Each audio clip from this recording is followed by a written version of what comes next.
So we've got a lot to talk about today, and most of that is because last week we had a ban list drop by the time the episodes got subbed, so I had to talk about that. And then the next day, when I said I was going to talk about the episode, I had a personal issue come up that I needed to take care of.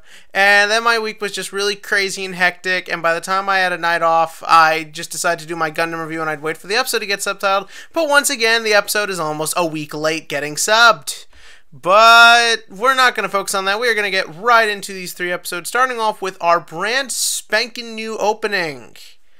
Yeah, I'm not going to lie, it's not very good. The song starts out very promising, and the visuals throughout it are great. Brilliant. This opening looks spectacular. But the song, it starts off so dark and interesting, and then just goes into like the generic cheesy light route once we get into the chorus. It just sort of kills whatever atmosphere it's setting. And it sucks because right now, visually, the Arc-V is getting very good, although I am a little annoyed that the openings keep having things in them that never actually happen even remotely. Like, I remember the third opening said that there was going to be a clash between Yuya and Yugioh. That never happened. The two only met each other for about 20 seconds. I remember the ending theme for the fourth one had Sawatori wanting to kiss Serena. Nothing even remotely happened like that. Again, those two characters only had 1 second. And I remember in the fourth opening, Odd Eye's Rebellion Dragon was going to be used to fight Starlight, which could have looked really cool, but... And I do like that duel, I do like Nirvana High Paladin, but that never happened either. There's been a lot happening in these openings, so I don't want to talk about any of the visuals we see, because they probably won't happen, but again, it's a very beautiful looking opening. As for, and I don't really count the ending, obviously they're using it to promote the movie, which is fine. That song is actually very, very good. I'd get it on my iPod if I could. But as for the episodes themselves, really, really good. Very, very good. Starting with 99, as I said last time, I really don't care for the fact that Roger is using an ancient gear deck. It doesn't make him feel as unique as that character deserves. But then what was great was that the episode really twisted things and put it in a new light. That was a bait and switch. He's not a duelist. That's why he doesn't have a personalized deck. He's really not the front line guy. He is not someone who will go out there and fight. He's the guy who's going to do what he did in that episode.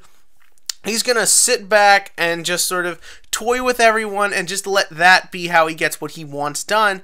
And I like that he was that throughout. He was, at the end of the day, a twisted schemer and a lunatic, and I really do like that whole concept of just sending hologram after hologram, just taking the intrusion penalty, and just taking people out that way. It's very clever, and it's different from just the usual throwdown, and I really appreciated it. And who doesn't love Reiji just taking fuckers down?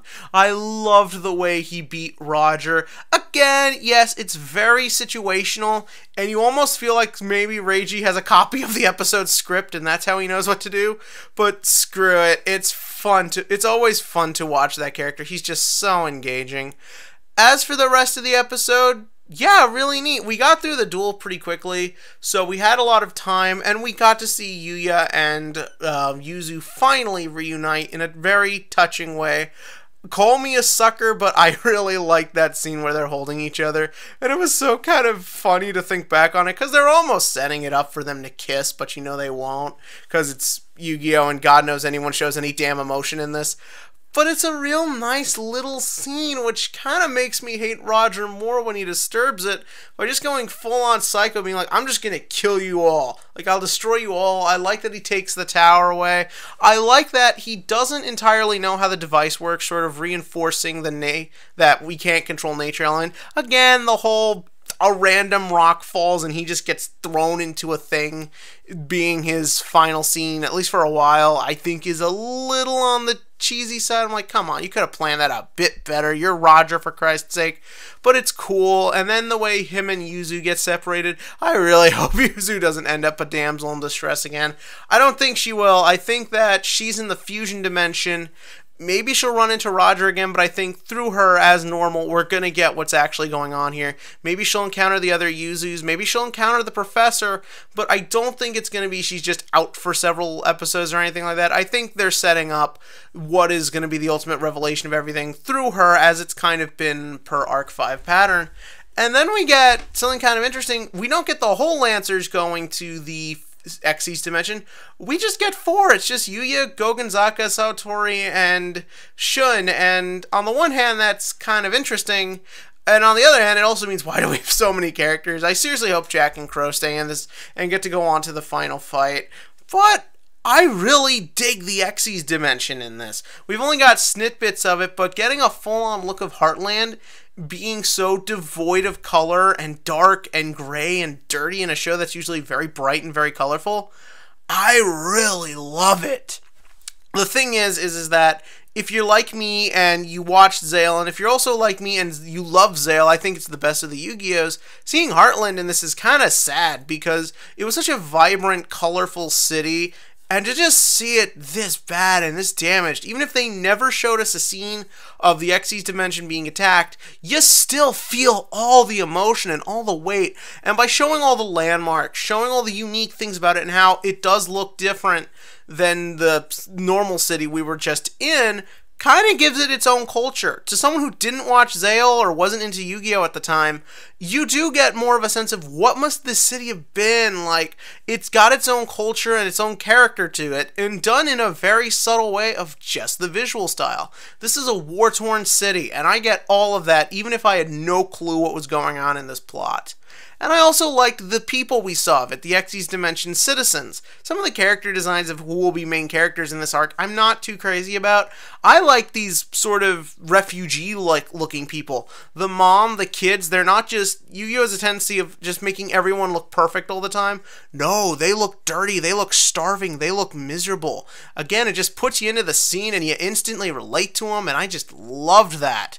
Especially when you consider episode 100 at its core is just another recap episode. And at least for the last one, tried to come up with some creative narrative tools for it. No, this is just straight up, we're just gonna tell you everything that happened. I bet you that's why they did an hour-long special, too. Like, I remember a couple weeks ago, they just randomly didn't have an episode that week, and I think maybe they wanted to time it out to do this, so that way people wouldn't get annoyed that they were just doing a recap episode. But no, what little we did get, I really liked. And I liked at the end when Yuya, Satori, and Gogenzaka take those 3 guys out. No more kiddie stuff. No more Satori acting like a douchebag. No, we are going to fight and we are going to kick some serious ass. And I really like what they've done with Satori in this past, like, episode and a half.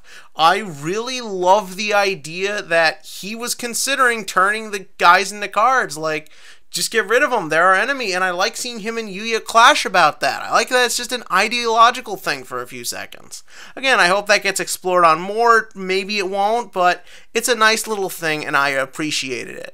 But the thing is I don't like it when you do something like that and then 10 seconds later just have it that the characters can keep their hands clean by having someone else do the dirty work. Like at the end of the first Spider-Man movie, Spider-Man, a character who's not supposed to kill, so what happens to Green Goblin? Spoiler for a movie that's 14 years old.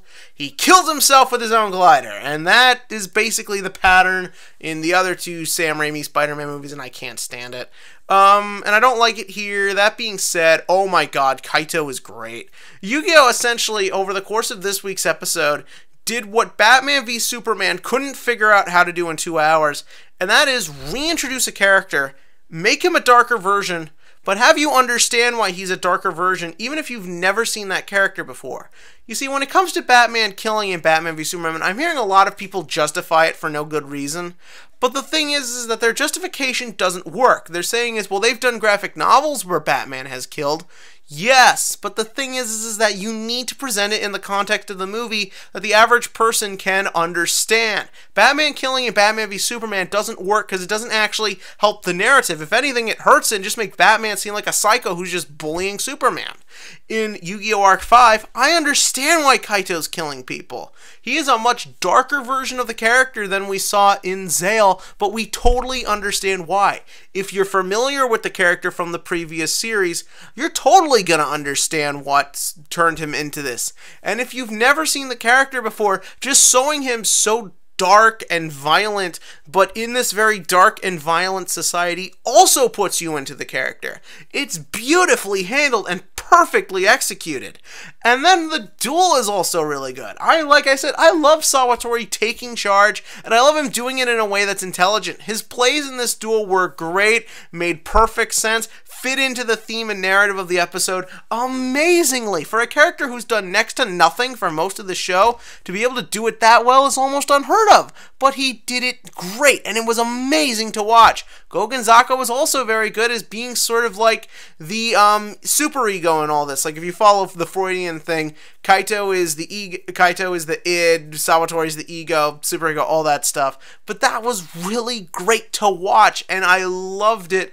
And it really set me up for next week because it was an exciting duel. Galaxy Ice Cypher Dragon looks very interesting to me, and I can't wait to see where things go from here with next week. Well, what did you think? In the comment section below, give me your thoughts on these 3 episodes. And as for the TCG question of the week, this is actually something I found out 5 minutes ago. Apparently, the Galaxy Eyes monster will not be the cover card of his own set. He's going to be the cover card of another one of these sort of like extra set type things like Wing Raiders or High Speed Riders. I'm not gonna lie, I kind of don't like that. I don't like that Arch-Fiend Dragon got his own set. He should be on the cover of the set, but apparently next set Star Venom Fusion Dragon. But I'm curious, what would you want in this battle set? Of the stuff from the show that hasn't been made real yet, would you like Sawatori stuff, the Ancient Gear stuff, some of the Super Heavy Samurai stuff? I'm kind of blanking on what everyone else uses. But give me that in the comment section below. And as always, click to like and click to subscribe, because let's see how dark things get from here.